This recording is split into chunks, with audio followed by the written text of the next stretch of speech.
சற்று முன் கிடைக்கப்பெற்ற மிக முக்கியமான செய்தி ஒன்று வெளியாகி உள்ளது. சுமார் 24 எம்எல்ஏக்கள் செங்கோட்டையனுக்கு முழுமையான ஆதரவுகளை கொடுத்திருக்கிறார்கள். இன்று இரவு அமித்ஷா தமிழகம் வரவுள்ள நிலையில் எடப்பாடி பழனிசாமி அவர்கள் அமித்ஷாவை சந்திக்கவில்லை என்றால் செங்கோட்டையன் அவர்கள்தான் அதிமுகவின் பொதுச் செயலாளராக பொறுப்பேற்பார் என்ற தகவல் தற்பொழுது கிடைக்கப்பெற்றுள்ளது. அனைத்திந்திய அண்ணா திராவிட முன்னேற்றக் கழகம் ஒருங்கிணைய வேண்டும், அதுதான் அதிமுகவின் வெற்றிக்கு மிகப்பெரிய அளவில் உதவும் என்பதை அமித்ஷா அவர்கள் டெல்லியில் இருக்கும் பொழுதே தெரிவித்துவிட்டார்.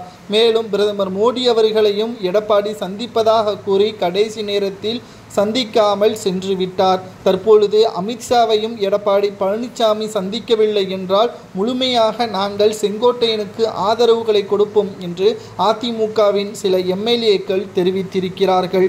இன்று இரவு செங்கோட்டையன் அவர்களும் அமித்ஷா அவர்களை சந்திப்பதற்கான முயற்சியில் ஈடுபட்டிருக்கிறார்.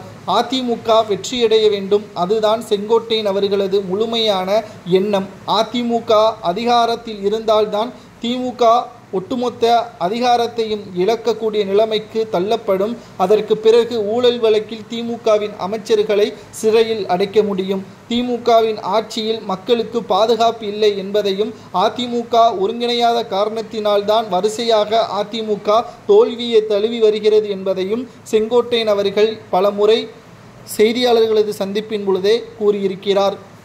அமித்ஷா அவர்கள் அதிமுகவின் கூட்டணி பாஜகவிற்கு தேவை என்பதை விட அதிமுக ஒருங்கிணைய வேண்டும் என்பதுதான் எடப்பாடி பழனிசாமி அவர்களிடம் பலமுறை அமித்ஷா அவர்கள் கூறியிருந்தார். ஆனால் எடப்பாடி பழனிசாமி அவர்களுக்கோ தனது பதவி பறிபோகிவிடும் என்ற பயத்தின் காரணமாகத்தான் ஓபிஎஸ்ஸையும் சசிகலாவையும் டிடிவி தினகரனையும் அதிமுகவில் இணைப்பதில் இருந்து முட்டுக்கட்டை போட்டு வந்தார். ஆனால் இப்பொழுது செங்கோட்டையனுக்கு பின்னால் பலரும் ஆதரவுகள் இருக்கிறது, மாஜி அமைச்சர்களது ஆதரவு இருக்கிறது, தொண்டர்களது ஆதரவுகள் இருக்கிறது என்ற ஒவ்வொரு தகவல்களும் பாஜகவிற்கு சென்றுவிட்டது.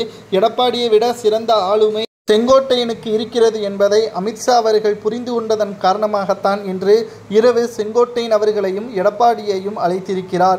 இதில் செங்கோட்டையன் அவர்கள் அதிமுக ஒருங்கிணைய முடியவில்லை என்பதை தெரிவித்துவிட்டால் செங்கோட்டையன் அவர்கள் மூலமாக அதிமுகவை மீண்டும் கட்டமைப்பதற்கான வழிகளையும் அதிமுகவிற்கு மிகப்பெரிய அளவிலான வெற்றியை தேடித்தரும் வகையில் கூட்டணிகளையும் தற்பொழுது பாஜக அமைப்பதற்கான ஏற்பாடுகளையும் செய்து வருகிறது.